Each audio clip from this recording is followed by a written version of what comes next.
Olá, seja bem-vindo. Começa o programa Kézia Ramos. Vem para cá, fica à vontade. Que bom ter a sua companhia, porque a gente tem a honra de conversar com ela, doutora Neuza Mezoné.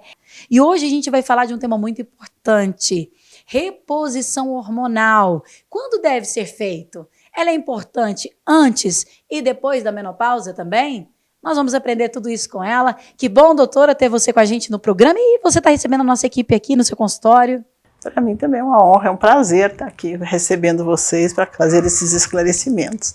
Que maravilha. Doutora, fala para a gente então um pouquinho sobre o que é a reposição hormonal. As pessoas ainda têm muito dúvida, né? E qual período, na verdade, ela é indicado para a mulher? A reposição hormonal nada mais é do que você, como o nome diz, repor aquilo que você não produz. Se você não produz mais hormônio, você vai repor. Eu falo que como o ovário é uma glândula, assim como a tireoide e outras, se houver falha nessa glândula, ela não produz o hormônio necessário ao nosso corpo, então tem que fazer a reposição. Então é uma coisa. E a reposição hormonal mesmo é feita depois que a mulher entra na menopausa. Então, ela entrou na menopausa, um ano depois que ela não menstrua mais, o ovário entrou em falência total, tem que fazer a reposição. Antes disso, ela entra no climatério. No climatério existe uma oscilação hormonal. Então, tem meses que ela produz mais, tem meses que ela produz menos, mas ainda não cessou totalmente. E nessa fase, o que ocorre é uma predominância estrogênica. O que quer dizer? Então, dentro dos hormônios, a gente tem o estrogênio, os estrogênios, a progesterona e a testosterona. Dentre os estrogênios tem o estradiol, o estriol e a estrona. O estradiol é o hormônio mais abundante na mulher, responsável por mais de 400 funções no nosso corpo. O estriol é um hormônio também, um estrogênio, ele está presente inclusive na mulher grávida, então não faz mal nem ao feto, quanto mais a nós. E a estrona é o hormônio cancerígeno. E esse hormônio, ele se origina principalmente do hormônio ou da reposição por via oral. Por isso que eu não indico muito a reposição por via oral, comprimido, porque esse comprimido, ao chegar no fígado, ele vai sofrer uma metabolização e nessa metabolização ele vai gerar esses componentes, ou esses metabólicos que podem ser cancerígenos, que é o E2, o E4, tem o E2, o E4 e o 16. O E2 é bom, o 4 e o 16 são ruins. Então é até genético, mas hoje é mais epigenético, porque a partir dessa metabolização é que ocorre essa liberação dessa estrona.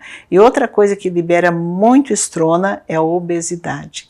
Quem hoje não está acima do peso, com muito sobrepeso? Então eu digo que a obesidade é mais cancerígeno do que você fazer reposição hormonal. O povo demonizou a reposição hormonal, infelizmente. Então muitas mulheres deixaram de ter o benefício porque foi demonizado a partir do momento que lançou na mídia o resultado de um estudo em 2002 chamado WHI, em que muitas mulheres elas foram recrutadas para fazer um estudo. Então, mulheres não tinham idade, não sabiam comorbidade, nada, pegaram várias mulheres de todas as faixas etárias que estavam em menopausa e resolveram usar esse hormônio. Só que esse hormônio era um hormônio sintético, sintetizado a partir de urina de égua prenha, e deram esse hormônio sintético por via oral para as mulheres, e dali 5 anos, era para ser um estudo de 10 anos, com 5 anos começou a pipocar os problemas de câncer, câncer de mama, de AVC, de infarto, tudo isso. E lançaram na mídia esse resultado.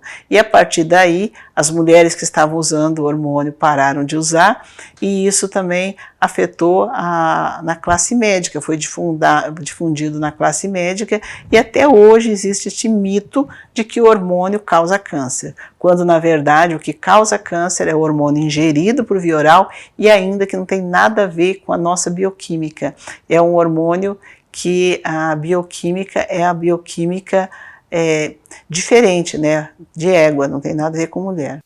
Tá aí, então, a importância também dos hormônios e como escolher. O ginecologista, então, é que receita para essa mulher qual a reposição ideal? Sim, eu estava falando então dos estrogênios, do estrogênio, que é a estrona, que é o maligno. Só que nós temos também a progesterona, que é o hormônio do equilíbrio. Se o excesso de estrogênio, a predominância estrogênica que ocorre nessa fase do climatério, que causa irritabilidade, nervosismo, tá, insônia, tudo isso é pelo excesso de estrogênio não contrabalançado com a progesterona. Então, o próprio estresse faz com que haja pouca progesterona, porque na cascata hormonal, essa progesterona é desviada para o cortisol, que é o hormônio do estresse, e sobra pouca progesterona. Então, tem muito mais estrogênio que progesterona. Então, tem que ter esse equilíbrio. Então, nessa fase de climatério, a gente tem que fazer a reposição de progesterona, na verdade. Então, a reposição é o que a gente chama de modulação hormonal. Você vai ver o que está em falta, vai repor aquele que está em falta, vai trazer esse equilíbrio. Então, tem que ter um equilíbrio entre estrogênios e progesterona. E a testosterona também, que é o hormônio do humor, da massa muscular, da libido. Só que a mulher tem bem pouquinha testosterona, ela não precisa de uma dose muito grande, senão já é anabolizante. Quando usa uma dose muito alta, vai fazer uma anabolização que causa pelo, engrossa a voz, aumenta o clítoris, enfim, são o excesso. Então tem que ter o equilíbrio. Então, durante esse período de climatério é que tem que fazer esse equilíbrio. E existe uma coisa muito importante chamada janela de oportunidade. O que é a janela de oportunidade? É você tratar no momento certo. Então, quando a mulher começa a ter esses problemas, ela tem que fazer essa modulação para não ter as consequências da falta. Porque depois que ela não fez a reposição, depois de 5 anos, já aconteceu uma tragédia, né? Já muitos órgãos já foram danificados, ela já tem problema de aumento do LDL colesterol, que é o colesterol mau, ela tem uma incidência maior de diabetes. Hoje em dia está todo mundo, a maioria das pessoas hoje estão com sobrepeso, de obesidade, pela má alimentação, pelo estilo de vida, o sedentarismo. Então, tudo isso é muito mais cancerígeno do que a própria reposição hormonal. Então, a epigenética hoje, ela representa muito mais em termos de saúde geral do que a própria genética. Eu diria que a genética é 8 a 10%, a epigenética é 90%. Então, tudo depende do que você coloca para dentro do seu corpo. Sem falar que o intestino, né, é um órgão que não está metabolizando os hormônios, não está metabolizando as vitaminas e minerais que são precursores dos hormônios. Então a gente tem que bajular muito o intestino, como eu já falei outras vezes, que o intestino é muito importante, porque ele é que o mau funcionamento do intestino é que gera a inflamação crônica silenciosa. Obrigada, doutora, mais uma vez. A gente vai para um pequeno intervalo, já já tem muito mais. E é claro, você não perde por esperar.